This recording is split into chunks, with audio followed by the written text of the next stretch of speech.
So when we reflect on an experience, we're able to do several very important things. So one of the things that reflection does is it helps us to organize the information or the experience that we've had. So reflection is equally important if we've just finished, say, studying for an exam for a couple hours, or we're preparing for a presentation, or we've just had a wonderful evening with loved ones. Reflection helps us to organize that information, and that will help us remember it. Just simply reviewing that information will also help us to remember it.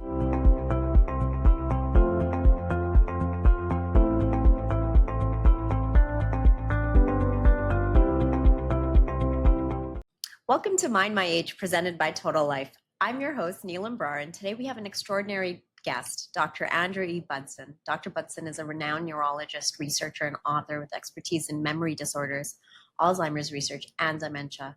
He has significantly contributed to our understanding of these conditions through his positions at the Veteran Affairs Boston Healthcare System and Boston University, as well as his acclaimed books, Why We Forget and How to Remember Better, 7 Steps to Managing Your Aging Memory, 6 Steps to Managing Alzheimer's Disease and Dementia. Welcome, Dr. Budson.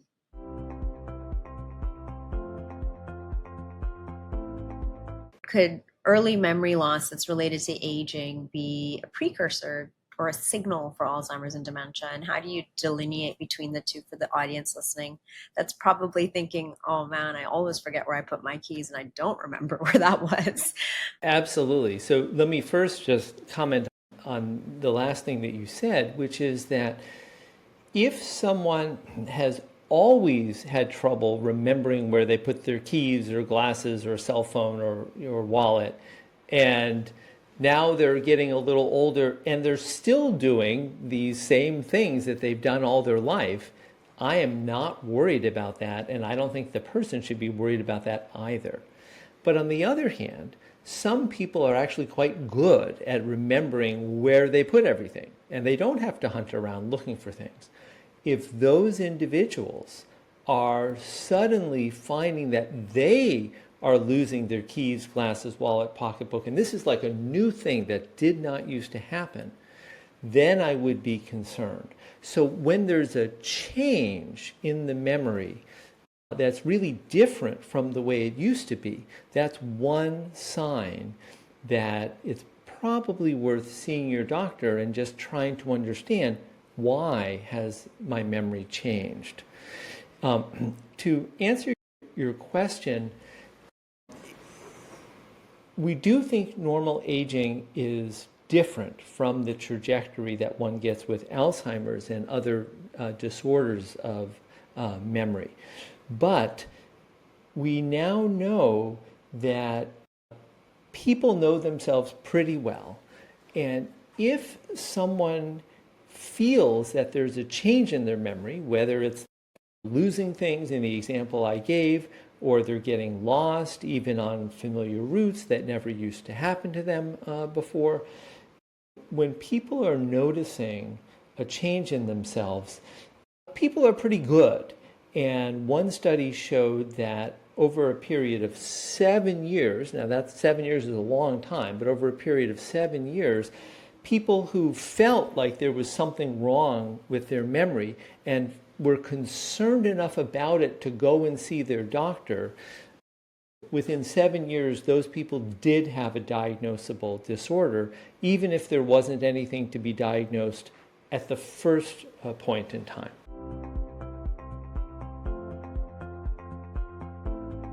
Why we forget and how to remember better.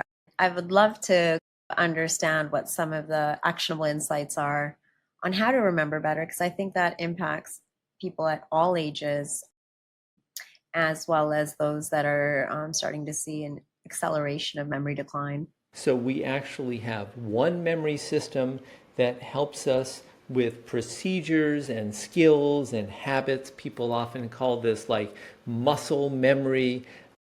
or skill learning.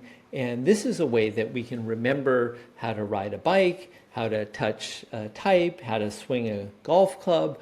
All those things is one memory system. And some of the tips of how to improve that one are practice and to make sure you get a good night's sleep, because it turns out that sleep is critically important and people actually can improve while they're sleeping. Then another type of memory is our ability to keep information in our minds and manipulate it. We call that working memory because it's the memory that's involved with working on what's in your mind. And a good way to do better with that is to make sure that you're paying attention to whatever it is you're trying to store in your memory. Then we have the typical memory, which is memory for events or episodes of our lives. And that is a memory that we really want to focus on whatever part of the event that we want to remember. So if you're, for example, going to a jazz brunch at a restaurant, they have a band playing and there's also delicious food. If you're there because you're scoping out the band, then you need to focus your attention on the band. If you're there because you're interested in trying out the food, then you want to pay attention to the food. And if you're there to just have a nice time with friends and family, then you want to probably ignore those things and make sure you're focusing on your friends and your loved ones. So those are some tips there. And then the last type of memory that we talk about is memory for facts and figures. And this includes like learning a new language or learning any type of information that you might want to learn, whether it's in school or for your job or anything at all. And there, it's important to not only work on learning the information, but also to learn it in different contexts so that whenever you need to pull that information out, you'll be able to pull it out quickly and easily.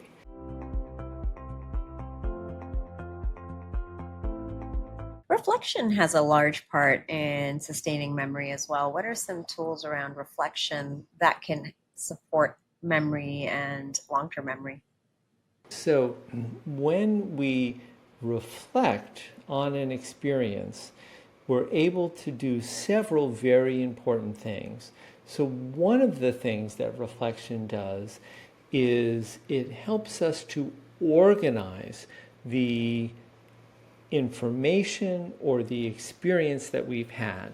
So reflection is equally important if we've just finished, say, studying for an exam for a couple hours, or we're preparing for a presentation, or we've just had a wonderful evening with loved ones. Reflection helps us to organize that information, and that will help us remember it. Just simply reviewing that information will also help us to remember it better.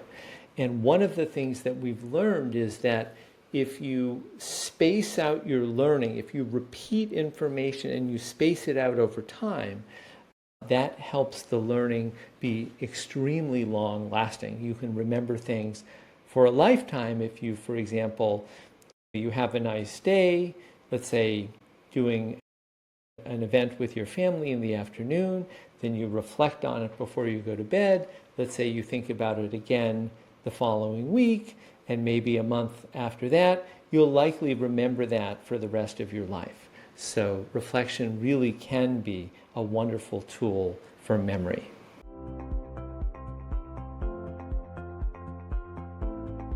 Doctor, how can accessing mental health care through modalities like online therapy as offered by Total Life benefit seniors managing memory-related issues?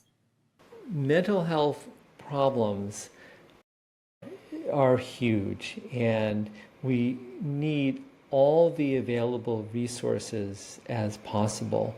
And in this day and age when you just can't access a mental health professional in person easily, either because there's just wait lists are 6 months or more, or because you may have mobility problems or convenience issues. I think to have an online resource like you offer is really just fantastic. And I only hope that it will grow and be available for more and more individuals across the country, and who knows, maybe across the world. It's a wonderful resource you provide. Thank you so much, Dr. Budson, for joining us today and sharing your valuable insights into memory and aging and cognitive health. It's been a truly enlightening conversation. And thank you to all of our listeners for tuning in. If you'd like to connect with Dr. Budson, you can find him on his website at andrewbudsonmd.com and follow him on social media for more updates and resources. You can also connect with me, Neelam Brar, on LinkedIn and on our website at www.totallife.com. Listeners, if you're inspired by today's conversation, visit totallife.com to learn more and sign up for resources that can help you age well. Remember, it's never too late to start taking care of your mental health and staying engaged. Stay mindful, stay healthy, and keep thriving. Until next time, this is Neelam Brar signing off.